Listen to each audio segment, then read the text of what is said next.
بعض اوقات ہم کسی کے لباس پر مذاق اس کا اڑا دیتے ہیں، یہ بھی زبان کی لغزش ہے۔ بعض اوقات ایسا ہوتا ہے کہ سخت بارش کے موسم میں کیچڑ ہوا ہوتا ہے اور ایک آدمی پھسل جاتا ہے اور گر جاتا ہے، اور جتنے آدمی اس کو دیکھ رہے ہوتے ہیں وہ آگے بڑھ کے اس کو تھامنے کی بجائے سارے ہنسنا شروع کر دیتے ہیں اور اس کا مذاق اڑا دیتے ہیں۔ اور بعض اوقات کوئی شخص سائیکل پہ موٹر سائیکل پہ جا رہا ہے، اچانک اس کا ٹائر پھٹ گیا اور دھماکہ ہوا تو سارے لوگ ہنسنا شروع کر دیتے ہیں۔ یہ عام سی باتیں جو میں آپ کے سامنے رکھ رہا ہوں۔ تو اللہ تعالیٰ جل شانہ ارشاد فرماتا ہے، اے ایمان والو، ایک قوم دوسری قوم کا مذاق نہ اڑائے۔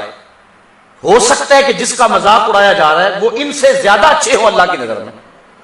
تو یہ تو نہیں جانتے، اس لیے مت کسی کا مذاق اڑائیں۔ بعض اوقات انسان تو اس حوالے سے بڑا کمزور ہے، ایک آدمی چلا آ رہا ہو، سارے آدمی اس کی طرف غور سے دیکھنے لگ جائیں تو اس کی چال میں فرق آ جاتا ہے، اور انسان اپنی عزت کے معاملے میں سخت ریس ہے، اور جب اس کا مذاق اڑایا جائے تو دلوں کے اندر نفرت پیدا ہوگی۔ اس لیے اس شریعت کے ادب کو اللہ تعالیٰ نے بیان فرما دیا کہ اے ایمان والو، ایک دوسرے کا مذاق نہ اڑاؤ۔ تو کسی شخص کو دیکھ کر کے تبسم کرنا، آنکھوں سے کسی کو اشارے کرنا، زیر لب مسکرانا اور اس کا تمسخر اڑانا، کسی کو دیکھ کے کھل کھلا کے ہنسنا، کہا لگانا اور اس کی یوں تحقیر کرنا، سمجھتے ہیں یہ کوئی گناہ نہیں ہے۔ بالخصوص عورتوں کے اندر شادی بیاہ کے موقع کے اوپر کسی عورت کے کپڑے اچھے نہ ہوں، حالانکہ کیا پتا کہ وہ بیچاری غربت کے ایام کے اندر پیسے اکٹھے کر کے تو کس طرح اس نے یہ جو ہے وہ لباس بھی تیار کیا ہے، یا کسی کے لباس پہ سلوٹ پڑی ہوئی ہو، استری صحیح نہ ہوئی ہو، یا اس کا رنگ مناسب نہ ہو، یا اس عورت کی شخصیت سے اس رنگ کا ملاپ نہ ہو رہا ہو، یا وہ ڈیزائن پرانا ہو گیا ہو، یہ عام سی باتیں ہیں، تو عورتیں اس کا مذاق اڑانا شروع کر دیتی ہیں۔ تو یہ بظاہر چھوٹی بات سمجھی، یا کم از کم مذاق نہ اڑائیں، اس کی سر عام تذلیل اور تحقیر نہ کریں، اس پہ کہے نہ اڑائیں، تو یہ اس کو دیکھ کر کے جو ہے وہ اپنے چہرے کے تیور عجیب ضرور کریں گے،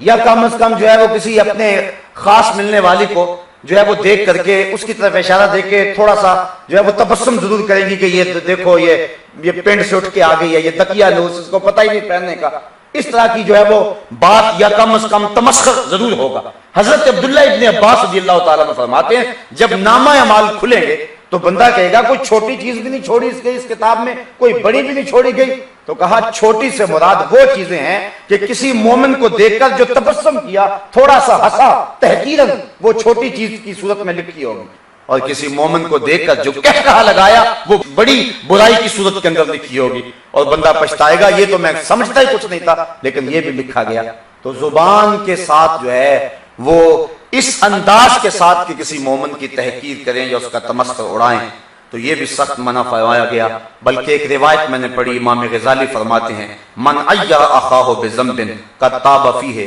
لم یمت حتی یعملہ، جس نے کسی مومن کو کسی عیب پر آگ دلائی جبکہ وہ اس عیب پر توبہ کر چکا تھا، تو حضور فرماتے ہیں مرنے سے قبل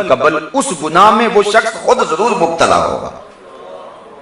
بعض اوقات بچپنے میں، لڑکپنے میں، زندگی میں بہت گناہ ہوتے ہیں، بڑے عجیب و غریب کام بھی بندوں سے زیادہ ہو جاتے ہیں، جب وہ شخص توبہ کر لے تو اللہ فرشتوں کے لکھے ہوئے دفتر سے بھی مٹا دیتا ہے۔ لیکن لوگ اتنے سخت ہیں کہ لوگ ساری زندگی جان نہیں چھوڑتے۔ وہ کیا کسی نے کہا تھا، لوگ تو فنکار ہیں اس درجہ کہ پل بھر میں سنگے در کعبہ سے بھی اصنام تراشے،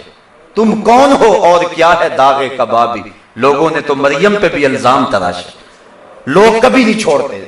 کسی کے باپ دادے میں بھی کوئی مسئلہ ہو تو اس کو بھی لے کر کے بیٹھ جاتے ہیں، بچپنے میں کوئی کوتاہی ہو گئی ہو، چاہے اس کا تعلق گناہ سے نہ بھی ہو، بچپنے کا بھول پن ہو، تو بندے اس کو بھی نہیں چھوڑتے۔ اس لیے کہتے ہیں جو لنگوٹیا ہوتا ہے اس سے بڑا ڈرتے ہیں لوگ کہ جو ہے وہ ماضی کو جانتا ہوتا ہے تو وہ رسوا کر دیتا ہے، ذلیل کر دیتا ہے۔ تو حضور علیہ السلام کا یہ فرمان سن لیجئے، جس شخص نے کسی شخص کو کسی گناہ پر آگ دلائی جبکہ وہ اس گناہ کو چھوڑ چکا تھا، توبہ کر چکا تھا،